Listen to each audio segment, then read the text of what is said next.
আমি খেলাধুলা করি। তো কোন খেলাধুলা? স্পেশালি সকার খেলি, বেশি ব্যাডমিন্টন খেলতাম মাঝে বি স্পেসিফিক ভাই, শোল্ডার। এটা আমাদের 18+ শো, আপনাকে একটু স্পেসিফিক ভাবে বলতে হবে কি খেলা।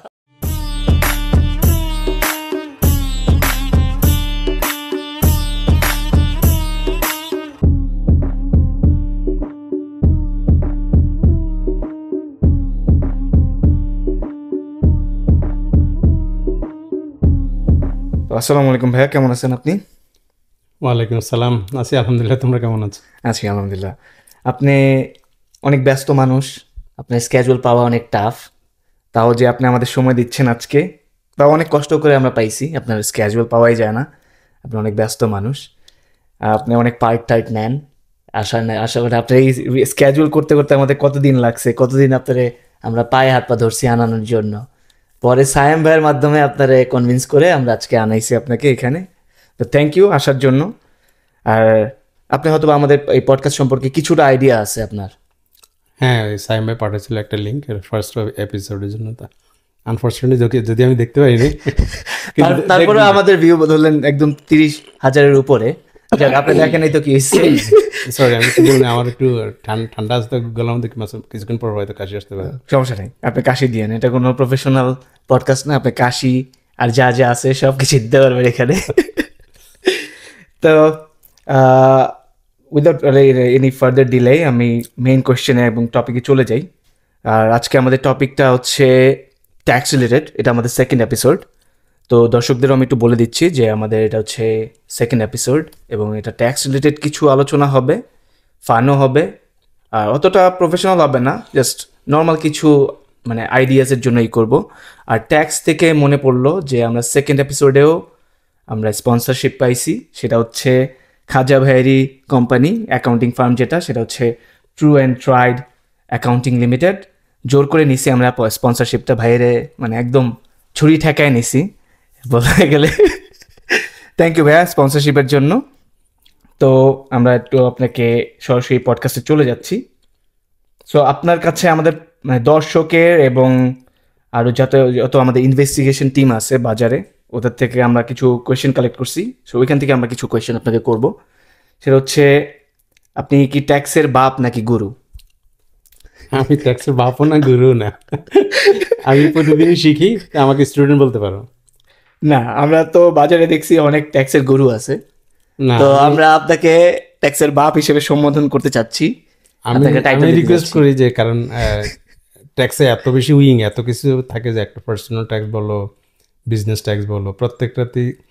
আর সিআরের একটা হলো যে ওরা প্রতিনিয়তই হলো ওরা রুলস রেগুলেশন চেঞ্জ করতেই থাকে। আচ্ছা, তো সেক্ষেত্রে হলো তুমি যদি নিজের বাপ গুরু বুঝে ফেলো যে আমি বাপ বা গুরু, তাহলে ওখানে শেষ। তাহলে না এটা আপনি তো বলতেছেন, এটা আমরা বলতেছি না। ইভেন আমি নিজেকেও বলবো যে আমি তো আসলে খুব বেশি দিন এই বিজনেসের রিলেটেড না, যদি আমার অ্যাকাউন্টিং ব্যাকগ্রাউন্ড লাইক 20 years, কিন্তু মানে বিজনেসে আমি খুব বেশি দিন না, 3 থেকে 4 বছর। আচ্ছা, তা আমি কন্টিনিউয়াসলি শিখতেছি, ট্রাই করতেছি মানুষকে হেল্প করার জন্য, সার্ভিস দেওয়ার জন্য। প্রথমে শিখি, তারপর ট্রাই করি সার্ভিস দেওয়ার জন্য। ঠিক আছে, কোনো সমস্যা নেই। তো আপনি যেহেতু নিতে চাচ্ছেন না, কিন্তু আমরা তাও আপনাকে জোর করে বলবো, আমরা আমাদের পডকাস্টে আমরা বলবো আপনি হচ্ছে ট্যাক্সের বাপ। আপনি মানেন আর না মানেন, আপনি হচ্ছে ট্যাক্সের বাপ। তো সেকেন্ড কোয়েশ্চেন হচ্ছে, আপনার রেট কত? ইট ডিপেন্ডস, লাইক রেট বলতে বোঝাচ্ছ যে আমার সার্ভিস, অন্য কোনো সার্ভিস দেন আপনি? না, অন্য সার্ভিসে দেয়, অ্যাকাউন্টিং এর পাশাপাশি অন্য সার্ভিসে দেয়, তবে সেটা ফ্রি থাকে মোস্ট অফ দ্য টাইম। আচ্ছা, যাক।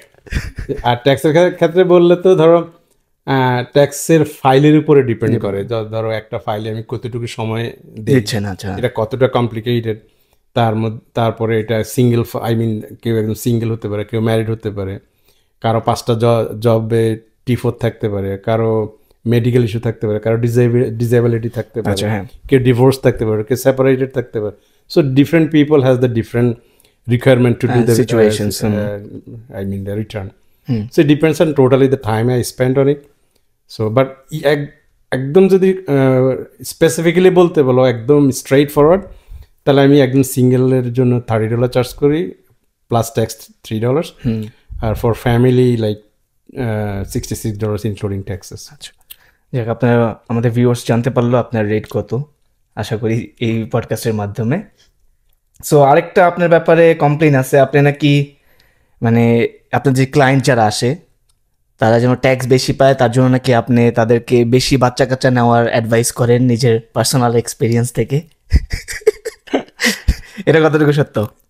বেশি বাচ্চার উপরে তো আর ট্যাক্স রিটার্ন ডিপেন্ড করে না, বা পাওয়া ক্যালকুলেশন ওইভাবে হয় না। এটা যেটা হতে পারে যে যাদের বাচ্চা হয়তো 2জন বা 1জন 2জন 3জন বেশি বাচ্চা আছে, সেটা ইউজুয়ালি মানে আমরা ক্লেম করতে পারি হলো যেটা প্রভিন্সিয়াল ট্যাক্সটা। প্রভিন্সিয়াল ট্যাক্সের ক্রেডিট বেশি পাওয়া যায়। আচ্ছা, একজন বাচ্চার জন্য যা পাওয়া যায় 2জনের জন্য তার ডাবল, 3জনের জন্য তার থেকে বেশি। ওইটাই আপনি মানুষকে বলেন যে আমি ঠিক এভাবে বলি নাই যে যে কাউ আপনার বাচ্চা 3টা 4টা দরকার বা 5টা দরকার, তা আমি বলি যে আপনারা বাচ্চা নিলে এই সুবিধা পাবেন, মোটিভেট করেন আর কি বাচ্চা বেশি নেওয়া। ধরো ধর্মীয় পার্সপেক্টিভ থেকেও তো এটা আমাকে বলতে হবে ঠিক আছে বাচ্চা নেন, বাচ্চা ভালো। আর দো আই লাইক বাচ্চা। অনেক আমার 4-5 জন আমার বাসায় ডে কেয়ার আছে, লাইক 9-10টা বাচ্চা আছে। এটা কি আপনার ডে কেয়ারের পারপাসেও কি বলেন যে আপনার ডে কেয়ারের জন্য বাচ্চা কাচ্চা বেশি আসে? না, দুই দিক দিয়ে সুবিধা। হ্যাঁ, স্পেশালি যারা আমি তো প্রথমে ধরেই বলি না যে আপনার বাচ্চা নেওয়া দরকার। আমি যখন কথা বলতে বলতে বুঝি যে না উনি আমার সাথে অ্যালাইন করছে, আমার যে থট ওনার কাছাকাছি, তাহলেই বলি। আদারওয়াইজ শুধু একজনকে বলে বিপদে পড়াতে না, তা তো অবশ্যই না। ওটা জোকস পার্ট ছিল যে এরকম কিছু বলেন কিনা, কিন্তু এখন তো বলেন না। আচ্ছা, তো দেখলাম সত্যি সত্যি বের হয়ে গেছে আসলে যে আপনি বলেন। আচ্ছা, তো আপনার রেট থেকে বোঝা গেল যে আপনি খুবই রিজনেবল প্রাইসে মোটামুটি ট্যাক্স ফাইল করে দেন মানুষের, এবং হেল্প করেন। যেটা বললাম আমি তোমার সেটা আর কি, স্ট্রেট ফরওয়ার্ড ফাইল যদি হয়, একটা T4, 2টা T4, ইভেন 3টা T4 আমি এর থেকে বেশি চার্জ করি না। সবচেয়ে বড় বিষয় হলো এবছরও আমি অন্তত 15 থেকে 20 বা তারও বেশি হবে লোকজনের 50% চার্জ করে মানে চার্জ করে দিয়েছি, যাতে অনেকের ইনকাম নাই, অনেকে নতুন আসছে, এবং যতজন নতুন আসছে সবারই আমি 30 to 50% অফ করে দিয়েছি এবছর। যাক, এটা ভিউয়ার্স জানতে পারলো যে আপনি এত বড় একটা সার্ভিস খুলে বসছেন, মানে কম রেটে ট্যাক্স বেশি পাওয়ার একটা। এখন যেটা হলো ধরো একজন লোক যখন আসে সে তো খুবই অনারেবল থাকে, তাই না? তো সেক্ষেত্রেও দেখা যায় তুমি যদি 20 টাকা কোনো একজনকে সার্ট দাও, তোমার কাছে মনে হয় যে $200, আই মিন $20। তো সেখান থেকে $20 হয়তো আমার কাছে ওই মুহূর্তে অত বেশি লাগে না, কিন্তু ওনার কাছে অনেক লাগে বেশি। স্বাভাবিক, বেসিক্যালি হয়তো আমি যতটুকু ট্রাই করি, আচ্ছা ঠিক আছে আমার হয়তো লাভ হলো না, কিন্তু আমার মানে যাতে ওই লোকটা হ্যাপি থাকে আর কি, যাতে আমার আচ্ছা ঠিক আছে ওকে আমি লাভ করলাম না, উনি হ্যাপি থাকুক এই। আর আবার আরেকটা জিনিস মাথায় থাকে, আচ্ছা ঠিক আছে উনি তো নেক্সট ইয়ার আবার আসবে, আবার হয়তো উনি অন্য কারোর বলবে আসার জন্য, রিটার্ন কাস্টমার হিসেবে আপনি এই সুবিধাটা দেন। তো এগুলোর থেকে বাজারে আরেকটা মানে আপনার ব্যাপারে কমপ্লেন আসছে যে আপনি এরকম খুব কম রেটে যে আপনি কাজটা করেন, যে কাজ করেন কম রেটে, তার জন্য কি আপনি অন্যান্য মানুষের ভাত খেয়ে দিতেছেন, অন্যান্য যারা ট্যাক্স করে, হ্যাঁ ওই অন্যান্য অ্যাকাউন্টেন্টদের আপনি ভাত খেয়ে দিতেছেন। আমি নাকি বেশি চার্জ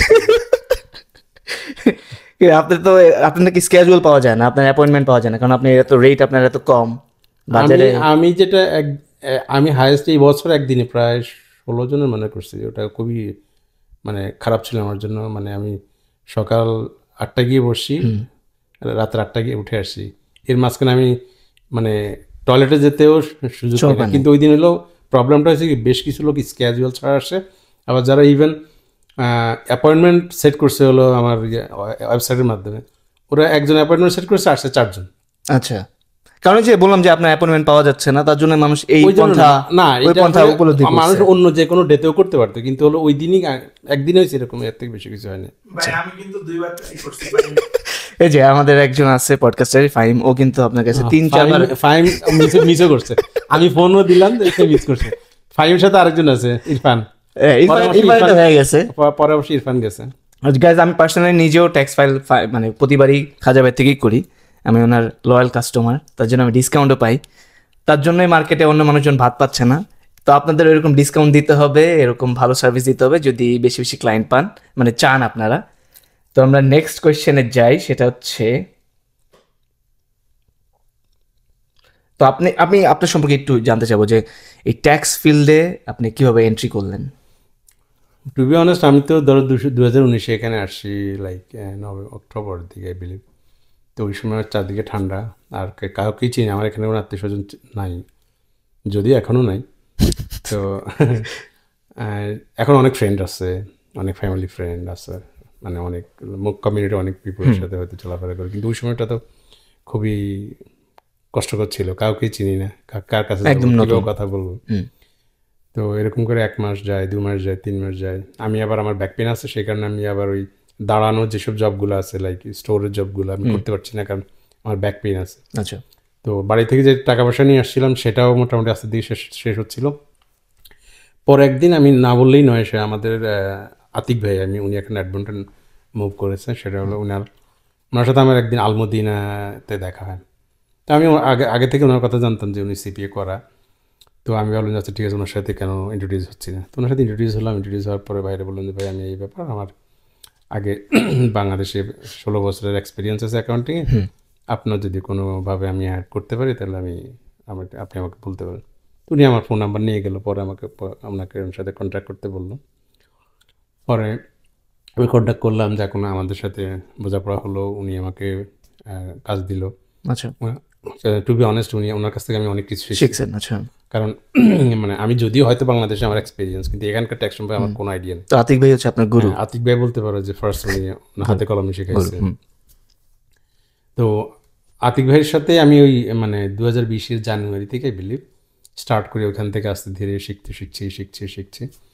তো 20, 21, 22 3 বছর শেখার পর আমার কনফিডেন্স আসলো যে না, I think I can do it by myself. But তখনও পর্যন্ত মানে আমি ওইভাবে চিন্তা করি না যে আমি বিজনেসে আসবো। বাই দ্যাট টাইম আমার 3rd বেবি তখন পৃথিবীতে আসলো। আবার আমার চিন্তা হলো যে যাকে এখানে আবার আমার পাশাপাশি একটা ফুল টাইম জব ছিল অ্যাকাউন্টেন্ট হিসেবে। তো আপনি জবও করতেন একটা? হ্যাঁ, পাশাপাশি ওখানে শিখতেন? পার্ট টাইম করতাম হলো আতিক ভাইয়ের সাথে, ফুল টাইম করতাম হলো একটা কনস্ট্রাকশন কোম্পানিতে অ্যাকাউন্টেন্ট হিসেবে। তো ওইটাতে যা তোমার পাশাপাশি এটাও করতাম। পরে হলো যখন বেবি আসলো, বেবি হওয়ার পরে আমি চিন্তা করলাম আচ্ছা ঠিক আছে, আমি একটু ব্রেকে যাই। তো যেভাবে চিন্তা করলাম সেভাবেই তোমার বাবার সাথে কথা বললাম, তো সেও রাজি হলো। ব্রেকে গেলাম 1 বছরের জন্য, মানে প্যারেন্টাল লিভ। তখন এর মাথার মধ্যে চিন্তা করছিলাম যে আসলে এখন কি করা আছে, আমি কি আসলে জবে ব্যাক করবো না আসলে নিজে কিছু করবো। ওই তখনই আমি বেশ কিছু জিনিস ট্রাই করি, তার মধ্যে ধরো বেশ কিছু কোর্স আমি কমপ্লিট করি ট্যাক্সের উপরে। আচ্ছা। তারপরে হলো ডিজিটাল মার্কেটিংয়ের উপরে কোর্স করি। তারপরে হলো স্টকে ইনভেস্ট শুরু করি। তো আপনার ডিজিটাল মার্কেটিং সম্পর্কে আপনার আইডিয়া আছে? কিছু সামান্য। তো আমাদের মার্কেটিংটা করে দিয়েন, আমাদের পডকাস্টে মার্কেটিংটা করে দিয়েন। আচ্ছা, আমি ট্রাই করবো। তো সেই ক্ষেত্রে হলো যে তোমার মানে বেশ কয়েকটা জিনিস ট্রাই করার পরে দেখলাম যে আমি বেশ কিছু লোনও হয়ে গেছি এর মাঝখানে। কারণ হলো অনেক কিছু ট্রাই করতে গিয়ে টাকা পয়সা লাগে, আমার কাছে অত যেমন টাকা পয়সা ছিল না। তো এনিওয়ে ফাইনালি আরেকজনকে আমার খুব বেশি দিতে হবে এই বিষয়ে, সেটা হলো সাইম ভাই। আচ্ছা। সাইম ভাই অলওয়েজ পুশ করছে যে ঠিক আছে কিছু একটা করেন, জব যদি ছেড়ে দেন, মানে নিজের কিছু একটা যে বিজনেস। তখন আমি তো জানতাম যে আমার একটা এক্সপিরিয়েন্স আছে, প্লাস মানে একটা কনফিডেন্স আসছে না আমি হয়তো কিছু মানে যদি এখানে যাই হয়তো কিছু একটা করতে পারবো। তো সাইম ভাই অনেক পুশ করতেছিল। পরে হলো সাইম ভাইয়ের পুশেই হোক, নিজের কনফিডেন্স থেকে হোক, বা আগে যে শিখলাম এই আতিক ভাইয়ের কাছ থেকে, সেটার কারণে হোক, ফাইনালি স্টার্ট করলাম 2022 নভেম্বরের দিকে আই বিলিভ। আচ্ছা। এরপর থেকে আস্তে ধীরে ফার্স্ট ইয়ার ধরো পার্সোনাল ট্যাক্স করছি মনে হয় 40-38 জনের 2022।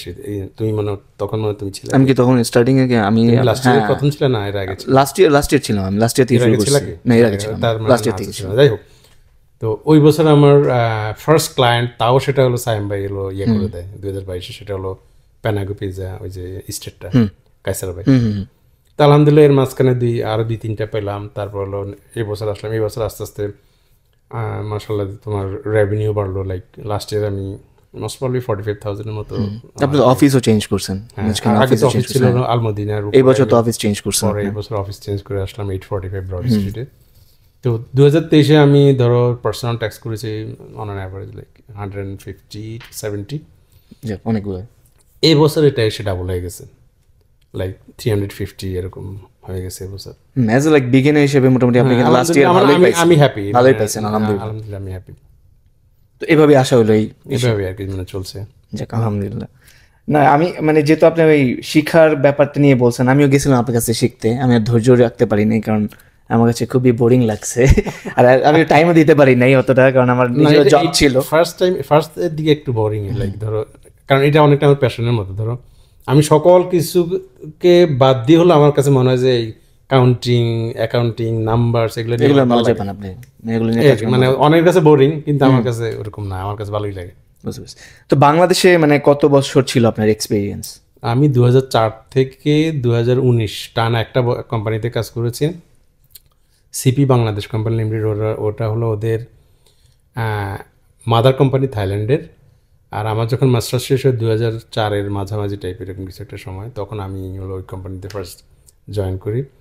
এবং আমার ফার্স্ট জয়েনিং ছিল ফ্যাক্টরিতে। ওদের একটা বড় ফ্যাক্টরি ছিল, লাইক এটা কোথায়, এটা মানে গাজীপুর এবং ময়মনসিংহের মাঝখানে, জায়গাটার নাম আমি ভুলে গেছি।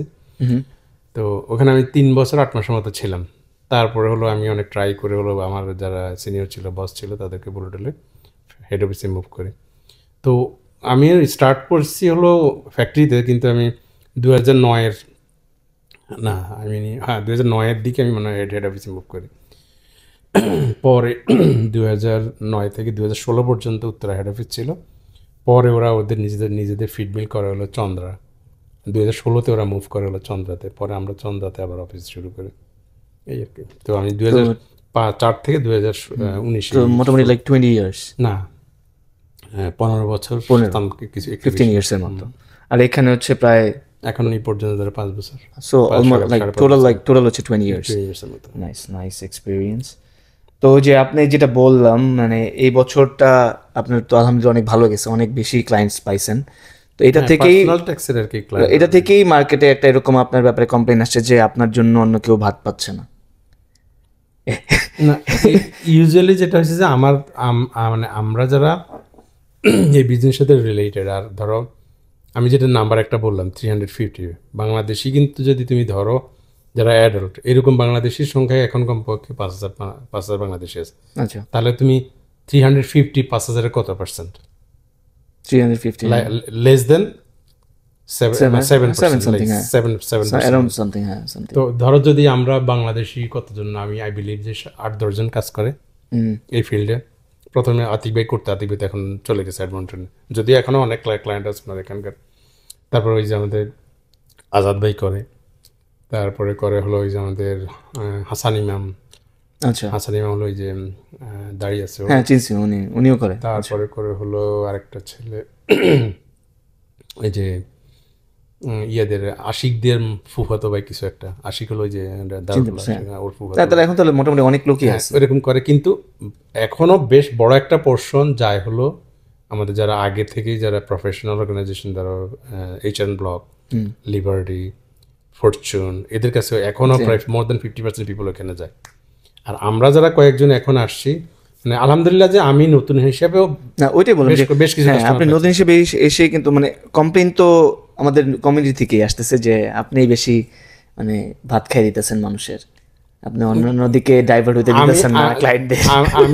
আমি তোমার এইটুকু বলতে পারি যে পরিমাণ কাস্টমার আমার কাছে আসছে, আমি যদি স্ট্যান্ডার্ড চার্জ করি, তাহলে এবছর ওই ক্লায়েন্ট দিয়ে তোমার হলো $15,000 to $20,000 ইনকাম করা সম্ভব। কিন্তু টু বি অনেস্ট, আমার মনে হয় যে $7,000 থেকে $8,000 ইনকাম হয়েছে। কি সত্যি নাকি মিথ্যা? সত্যি। এর কারণ হলো দেখি সবই রিভিল করে দিতেছেন ভাই, এত তো ডিপে যাইতে চাই নাই আমরা, আপনাদের দেখি সবই এর কারণ বলে দিচ্ছি। এর কারণ বলতেছি, কারণ হলো ধরো গতকালই একটা ক্লায়েন্ট আসে, গতকাল না পরশু, তার হলো সে আমাকে আগে থেকে ফোন দিয়েছে যে তার 4টা T4। তো ভাইয়া বলে যে আমি তো স্টুডেন্ট মানুষ, আমি আপনাকে $40 দেবো। দেখো, তো আমার কি স্ট্যান্ডার্ড কি, আমি বলছি যে আমাকে হলো যে তুমি যদি সিঙ্গেল হও, তোমার যদি একটা T4 থাকে, তাহলে আমি $33 চার্জ করবো। আর যদি T4 বাড়ে বা T-form বাড়ে, তাহলে তো আমার কাজ বাড়বে, তাহলে আমি প্রতিটা জন্য $5 করে চার্জ করবো। তাহলে সে তারপরে বলছে না ভাই আমি স্টুডেন্ট মানুষ। আমি তো ঠিক আছে, সে আসছে, আসার পরে তার দেখলাম যে 6টা T4, 2টা T2202, আই মিন হলো ইউনিভার্সিটি, তার মেডিকেল এক্সপেন্স আছে, তার হলো T5 আছে, আই মিন ইনভেস্টমেন্ট রিটার্ন আছে, তার হলো ওই যে কি বলে ডোনেশন আছে, মানে সব কিছু মিলে তার 11টা ফর্মস। এখন আমি তারা বললাম, তুমি তো আমার বললো 4টা, এখন আমি তোমাকে মানে তুমি দেখলাই যে আমার কতক্ষণ টাইম লাগছে, হোয়াট ইউ থিঙ্ক যে তুমি আমাকে $40 দিবা? তখন বলে যে ভাই দিবে। আমি বলে যে আমি যদি ইভেন $2 করেও চার্জ করি পার T4 বা T-form, এটাও $70 ওভার কিন্তু, কারণ তুমি ম্যারিড। সে বলছে সিঙ্গেল, কিন্তু ম্যারিড ছিল। আচ্ছা, এটাও লুকাইছে। এনিওয়ে, তারপর আমি বললাম যে কত দিবে, তো বলে যে ভাই আমি তো $50 দিব। আচ্ছা ঠিক আছে। তো আমি এখানে যতটুকু দেখলাম যে তাহলে মানে বাংলাদেশের ভাইবটা এখনো বাংলাদেশিদের মধ্যে আছে, খুব ভালো মতো আছে। ট্যাক্স কেমনে ফাঁকি দিবে। আমি এটা আসতাম, আমি এখন এই কোশ্চেন আসতাম যে ও ট্যাক্স ফাঁকি দিতে চায় না, ও হলো যে মানে টাকা কম, আপনারটা ফাঁকি দিতে চাইছে। আচ্ছা, এই ট্যাক্স ফাঁকি থেকে আসলো ভাই, এমনি কি এখানে কি ট্যাক্স ফাঁকি দেওয়ার কোনো ওয়ে আছে? আপনি কি এগুলো ব্যাপারে কোনো হেল্প করেন মানুষে? অ্যাবসলিউটলি না, ট্যাক্স ফাঁকি দিতে একেবারেই মানে করার সুযোগ নেই। কারণ কোনোভাবে যদি ধরো আমি তো ধরো সিআর এর কাছে লায়াবল, আমার একটা লাইসেন্স আছে, আমার কোনো একটা ক্লায়েন্ট আমার সার্ভিসের কারণে হোক বা আমার সাথে খারাপ আচরণ হয়েছে তার কোনো কারণে হতে পারে, সে যদি সিআর এর কাছে প্রুফ করতে পারে যে আই এম রং, তাহলে আমার লাইসেন্স বাতিল হয়ে যাবে। আচ্ছা, সো আমি আমার লাইসেন্স কেন বাতিল করতে যাব? মানুষের সেকেন্ড হলো যে তোমার, আমি কোনো ক্লায়েন্টকে কখনোই বলি না যে আপনি কিভাবে কি করবেন, কিভাবে এসকেপ করবেন। নো, এটা আমার কাজ না। আমি হলো যে হোল সিনারিওটা যখন ফর এক্সাম্পল আমি 1 বছরের একটা ট্রানজ্যাকশন নিয়ে বসার পর আমি প্রথমে ক্যাটাগরাইজ করি, তাই একটা স্টেটমেন্ট দাঁড়ায়, সেই স্টেটমেন্টের ভিত্তিতে আমি ভিত্তিতে ওনাকে বলি যাচ্ছে আপনার দাঁড়িয়েছে, আপনি এখন বলেন যে আমার কি কোনো কিছু চেঞ্জ করতে হবে কিনা, বা আপনার কোনো প্ল্যান আছে কিনা। আচ্ছা, উনি যদি বলে যে ভাই আমার এই প্ল্যান, আচ্ছা প্ল্যানটা বিভিন্ন টাইপের হতে পারে, যে আচ্ছা আমার নেক্সট ইয়ার আমি লোনের জন্য অ্যাপ্লাই করব, আমার রেনোভেশন হবে নেক্সট ইয়ারে, আমার এমপ্লয়ি বাড়াবে নেক্সট ইয়ারে। তো এই জিনিসগুলো যখন আমাদের সাথে শেয়ার করে, তখন আমরা ওনাদেরকে নেক্সট ইয়ারের প্ল্যানের জন্য কিছু সাজেশন দিই। তো এবং ওনার যদি কোনো সাজেশন থেকে যে আচ্ছা ঠিক আছে আপনি এই ক্যাটাগরাইজটা এইখান থেকে সরিয়ে ওখানে দেন, কারণ এটা ওখানে বেশি উপযুক্ত। কারণ এটা উনি কেন, এটা আমরা ওনাদের কথা শুনি, কারণ যে খরচ করেছে বা যে এক্সপেন্স করেছে সে হলো অ্যাপ্রোপ্রিয়েট বলতে পারবে যে কি পারপাসে খরচ করেছে। আমি তো শুধু এই নেচার দেখে হলো খরচটাকে ক্যাটাগরাইজ করি। কিন্তু ধরো তোমার যদি একটা খরচ তুমি ঘড়ির জন্য ঘড়ির জন্য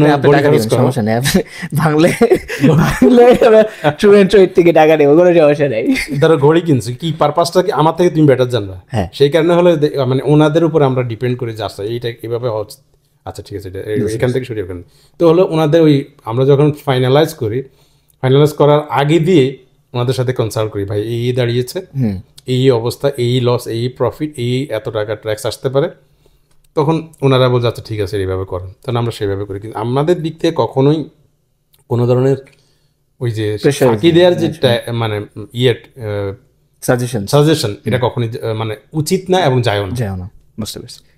তো এইখান থেকে যতটুকু আপনি বললেন যে আপনারা আগে ফাইনালাইজ করেন, তারপরে প্রথমে আমরা ধরো ট্রানজ্যাকশনগুলা আমাদের যে অ্যাকাউন্টিং ভাষা আছে সেই অনুযায়ী আমরা ক্যাটাগরাইজ করলে তো অটোমেটিক্যালি একটা ফিনান্সিয়াল স্টেটমেন্ট দাঁড়ায়, সেটা নিয়ে আমরা ডিসকাস করি হলো ওনারের সাথে বা ডিরেক্টরের সাথে। তো ওনারা যদি স্যাটিসফাইড হয় বা ওনারা কিছু ইনপুট দেয়, আমরা কিছু বলি, সেই অনুযায়ী ফাইনালাইজ করে দেন হলো আমরা সিএতে ট্যাক্সটা রিটার্নের জন্য বসাই।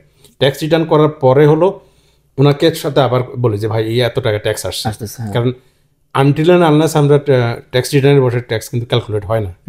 তো ওনাকে আবার বলি যে ভাই এই এত টাকা আসছে, উনি বলছে ভাই এত টাকা কেমন আসলো, অনেক সময় ট্যাক্স বেশি আসে কারণ প্রফিট বেশি হলে ট্যাক্স বেশি।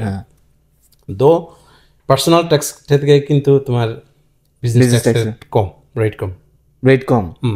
যেহেতু আমরা হলো ছোট বিজনেস নিয়ে কাজ করি, ওদের লাইক $500,000 পর্যন্ত ইয়ারলি সেল যাদের, তাদেরকে বলা হয় মানে স্মল বিজনেস আর কি, ওদেরকে বলা হয়।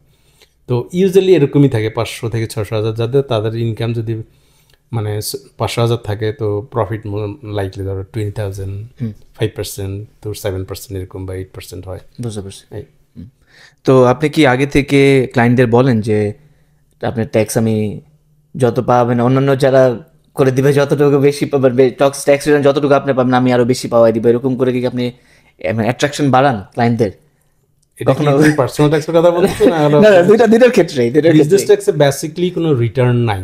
আচ্ছা, দুইটা রিটার্ন আছে, মানে একটা হলো যে তোমার জিএসটি রিটার্ন, যদি তুমি কোনো কারণে তোমার পারচেজ ট্যাক্স বেশি দিয়ে দাও, অন পারচেজ ট্যাক্স জিএসটি বেশি দিয়ে দাও, সেক্ষেত্রে তুমি ক্লেম করতে হবে যে আমার সেলস যা দিয়ে কালেক্ট করেছি আমি তার থেকে বেশি পে করেছি, সেটা আমাকে দিয়ে দেন।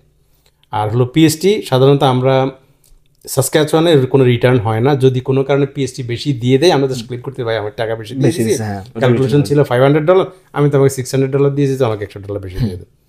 সো মানে বিজনেস ট্যাক্সের রিটার্নের সুযোগ শুধুমাত্র জিএসটিতে, আর ইনকাম ট্যাক্স যেটা সেটা তোমার ইনকামের উপর যা ট্যাক্স আসবে সেটা তোমাকে দিতে হবে, এখানে রিটার্নের কোনো সুযোগ নেই। আচ্ছা, রিটার্নের সুযোগ একটাতে, তুমি যদি মনে করো আচ্ছা ঠিক আছে আমার এন্ড অফ দ্য ইয়ারে অনেক ট্যাক্স চলে আসবে, ফর এক্সাম্পল আমার ইনকাম হবে $1 million, ট্যাক্স আসবে ফর 10%, লাইক $100,000, তা আমি একসাথে 100,000 দিতে পারবো, আমি মাসে মাসে 200, 5,000, 10,000, 50,000 করে দিয়ে দিব। এক পর্যায়ে দেখা গেছে তুমি বেশি দিয়েছো, 120,000 দিয়ে দিস, তুমি পরে বলে যে ভাই আমার $20,000 ফেরত দেয়। এই সো ওইখানে আপনাদের কোনো মানে কারসাজি নেই, আপনারা কিছু করতে পারেন না যে বেশি রিটার্ন আনা। বিজনেস ট্যাক্সে তো আমি তোমার বললাম যে প্রসেসটা, পার্সোনাল ট্যাক্সে কিছু জিনিস আমরা অ্যাপ্লাই করতে পারি অ্যাকর্ডিং টু সিআর ল। ধরো কারো লো ইনকাম আছে, আমি হয়তো কানাডা ওয়ার্কার্স বেনিফিট অ্যাপ্লাই করলাম, আচ্ছা ঠিক আছে, যেমন ধরো কানাডা ওয়ার্কার্স বেনিফিট যারা সিঙ্গেল, $29,000 পর্যন্ত তুমি হলো $1,590 ক্লেম করতে পারো হায়েস্ট। আর যদি কোনো ফ্যামিলির ক্ষেত্রে হয় সেটা, সরি আমি ভুল ইনফরমেশন দিচ্ছি, সেটা হলো 20,000 পর্যন্ত হলো সিঙ্গেলদের জন্য তুমি হায়েস্টটা ক্লেম করতে পারো $1,590, যার ইনকাম $20,000 নিচে সেইটা ক্লেম করতে পারে। আমি তো কথা বলতেছি পার্সোনাল ট্যাক্স। আচ্ছা হ্যাঁ, পার্সোনাল ট্যাক্স। আর যদি ফ্যামিলি হয়, ওই ফ্যামিলির ইনকাম যদি $29,000 মধ্যে থাকে, 29,398 মোস্ট লাইকলি, তাহলেও সে পুরো একটাই ক্লেম করতে পারে, যেটা হলো $739, দ্যাট মিন $2,739। কিন্তু কারো ইনকাম যদি এর বেশি হয়ে যায় আনটিল $48,000, সে তখনও পর্যন্ত ক্লেম করতে পারে, তবে সেটা প্রপোর্শনেটলি কমতে থাকে। আচ্ছা, যদি 48,000-এর বেশি হয়ে যায় তখন সে আর ক্লেম করতে পারবে না। আচ্ছা, তো সেই ব্যাপারে ফাহিম যেমন হচ্ছে ধরুন প্রতিবার খালি টাকা রিটার্ন পায় না, খালি ওর দিতেই হয় সিআরএ থেকে। লাস্ট ইয়ারে পাইছো? সিআরএ থেকে ওরে খালি টাকা বলে যে, ওরে খালি মেইল পাঠায় যে টাকা তোমার আমরা বেশি পাঠিয়েছি, টাকা ব্যাক করো, কিন্তু প্রতিবারই ফাঁকি মারে। না, ফাঁকি মারার সুযোগ নেই তো, যদি একবার সে সিআরএ টাকা পায় তার থেকে নিয়ে ছাড়বে, সেটাই। আর যেটা হলো যে সুযোগ নেই, আর লাস্ট ইয়ারে সে কিন্তু রিটার্ন পেয়েছে, রাইট? রিটার্ন পেয়েছেন? ভাই আমি ইন আ টক্সিক রিলেশন আছি।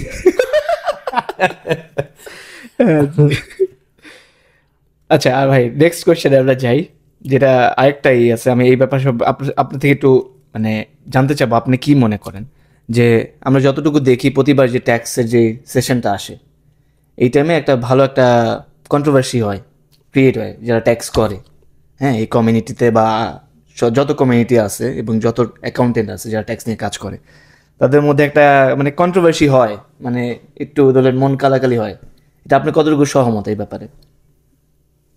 আমি মানে তোমাকে বলতে পারি যে যারা এখানে ট্যাক্স করে, আমি মনে কয়েকজন নাম মেনশন করেছি, ওনাদের সাথে এই বিষয়ে আমার কোনো কথাই জানি না। না, আপনার নাম বলছে যে এরকম হয় কিনা, মানে এই আমার সাথে হয় না এই পর্যন্ত, আমি বলতে পারবো না যেটা কারোর সাথে হয় কিনা। বাট আপনি এরকম কিছু শুনছেন কি? না, শুনে না, নাকি বলতে যাচ্ছেন না? না, সিরিয়াসলি। কারণ ধরো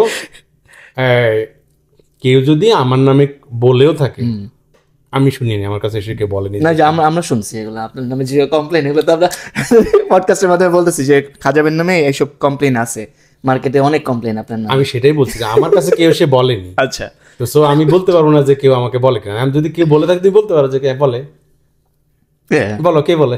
না, ওটা তো বলা যাবে না, ওটা তো বলার দরকার নেই, কিন্তু কি বলে এই যে যেগুলো আমি কোশ্চেন করলাম, এগুলোই মোটামুটি আপনার নামে কমপ্লেন আছে যে আপনি মানুষের অন্যান্য যারা ট্যাক্স করে তাদের ধরুন ভাত মেরে দিতেছেন, এরকম আপনার কম রেটে আপনি কাজ করেন। কম রেটে মনে হয় না আমি কাজ করি, আই বিলিভ যে আমি কম রেট নেই না। আমি তো উল্টো শুনলাম যে আমি বেশি চার্জ করি, আমি উল্টো শুনলাম যে আমি বেশি চার্জ করি। এটাও একটা কমপ্লেন, দেখছেন? কেউ বলে যে আপনি বেশি চার্জ করেন, কেউ বলে কম চার্জ করেন। এইটা তুমি তো একজন সবাইকে হ্যাপি করতে পারবে না, তা তো অবশ্যই, এটা সম্ভবই না। হ্যাঁ, আপনি তো তার জন্য আপনার ডাবল হইতে হবে হ্যাপি করার জন্য। আমি যেমন বললাম যে আমার 350 ক্লায়েন্টস ছিল এবার, এর ভিতরে দেখা গেছে 10 জন তোমার অখুশি হতেই পারে।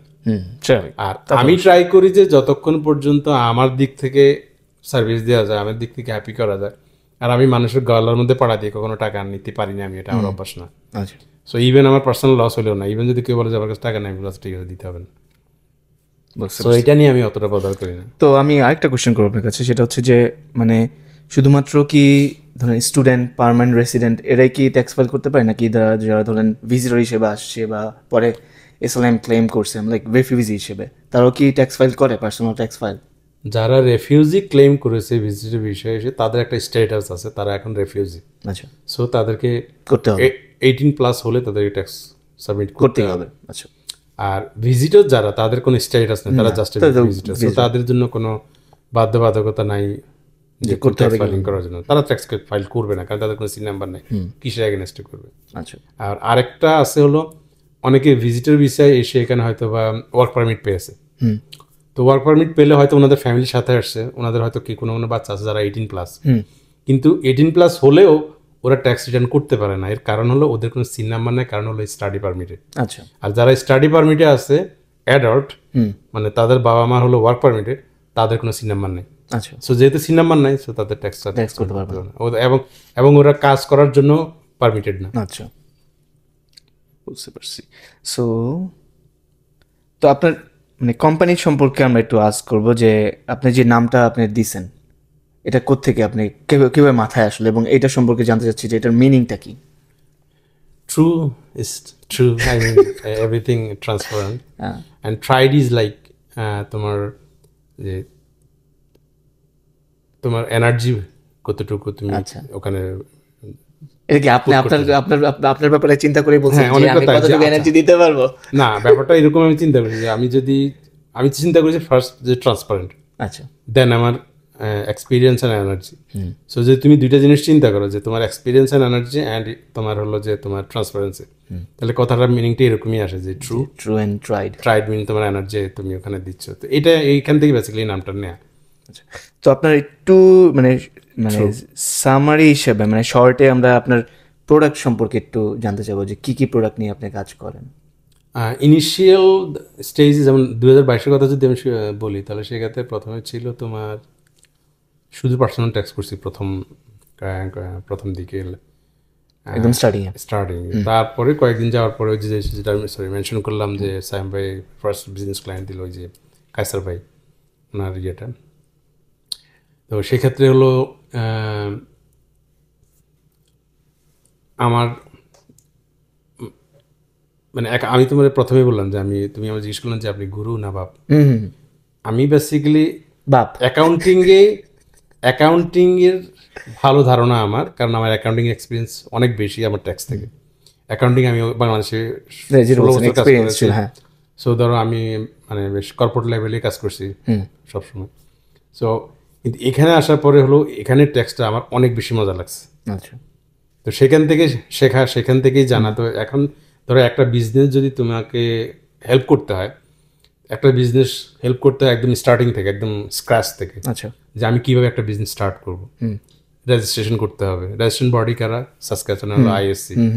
তো ওখানে কিভাবে রেজিস্ট্রেশন করতে হয় মোস্ট অফ দ্য পিপলই জানে না। হ্যাঁ, এটা ওরকম হাতি ঘোড়া কিছু না যে জানবে না, কিন্তু কেউ যদি খোঁজাখুঁজি করে সে জানবে। কিন্তু যেহেতু আমার অলরেডি এক্সপিরিয়েন্স আছে, আমি ধরো কমপক্ষে 50টা কোম্পানি আমি হলো ক্রিয়েট করছি। তো আমার অলরেডি একদম পুরো মুখস্থ, কোথায় কি আছে, কোথায় কি ইজি হয়। মানে আপনাদের থ্রুতে করলে সময় লাগে হয়তো, বা দেখা যায় একটা কোম্পানি ক্রিয়েট করতে আমার একদম আর্টিকেল তৈরি করতে বা প্রোফাইল তৈরি করতে ফর এক্সাম্পল লাইক 1 ঘন্টারও কম লাগে, আধা ঘন্টা বা 40 মিনিট লাগে। হয়তো যে নতুন তার জন্য 5 ঘন্টাও লাগতে পারে। তো যাই হোক, সেক্ষেত্রে তোমার স্ক্র্যাচ থেকে শুরু করে আমি একদম সবই করি। ফর এক্সাম্পল একটা কোম্পানি ক্রিয়েট করা, একটা কোম্পানি যদি ডিজলভ হয়, ফর এক্সাম্পল এখানে কোনো ট্রানজাকশন আছে, বন্ধ করে দিতে যাচ্ছে, সেই সার্ভিসটা আছে। ইন বিটুইন যেটা, এরপরে রিস্ট্রাকচারিং একটা ইস্যু থাকে যে আচ্ছা ঠিক আছে, এটা হলো এই কোম্পানিটা আমরা এই উদ্দেশ্যে তৈরি করেছিলাম, যে এটাকে আমরা পার্টনারশিপ কোম্পানি করতে চাইছিলাম।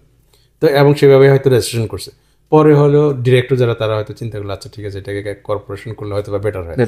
তখন তারা আমাকে বলে যাচ্ছে ভাই এটা কীভাবে রিস্ট্রাকচার করা যায়, বা একটা কর্পোরেশনকে কীভাবে তারা হলো আবার হলো পার্টনারশিপে ট্রান্সফার করে, এই সার্ভিসটা আমার আছে। তারপরে হলো ধরো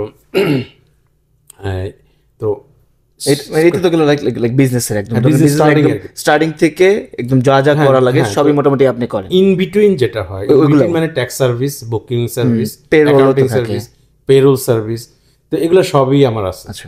তো সেক্ষেত্রে ধরো তোমার প্রথমে এসে দাঁড়ায় হলো তোমার পেরোল, তারপর হলো জিএসটি, পিএসটি, তারপর হলো তোমার income tax return, personal tax, এগুলো মানে ট্যাক্স রিলেটেড যা যা আছে আর কি সব মেইনলি সব ট্যাক্স রিলেটেড নিয়ে আপনি জব। এটা হলো ট্যাক্স রিলেটেড এবং উইথ ধরো কোম্পানির বুককিপিং করে দেয়া, কোম্পানির পেরোল ক্রিয়েট করে ওগুলো যেমন ট্যাক্সের, ওটা ট্যাক্সের বাইরে, বুককিপিং গুলো তো ট্যাক্সের বাইরে। কোম্পানি স্ট্রাকচার করে দেয়, একটা কোম্পানি ডিসলভ কিভাবে হয় সেটা করে দেয়, সিআরএ তে ক্লোজ করা, সবকিছু আর কি। তো আপনার সাথে মানে আরেকটা কোয়েশ্চেন করবো যে এরকম কোনো এক্সপিরিয়েন্স হয়েছে কিনা আপনার সাথে যে কেউ ধরেন আপনাকে সার্ভিস নিছে বাট আপনাকে টাকা দেয় নাই? যেহেতু আপনি বলছেন যে আপনি অনেকেই বলেন যে যদি টাকা না থাকে তাহলে হচ্ছে ঠিক আছে তোমার টাকা দেওয়া লাগবে না, এরকম হয়েছে না? এর কি অনেক অনেক হয়েছে নাকি খুব সীমিত? অনেক না, খুব বেশি না, কত হয়তো লাস্ট ইয়ারে 3-4 জন ছিল এরকম সার্ভিস নিয়েছে, টাকা দেয়নি। না একটু বেশি হবে, মানে লাইক। তো এটা কি আপনি মানে ব্র্যান্ডিং পারপাসে করছেন?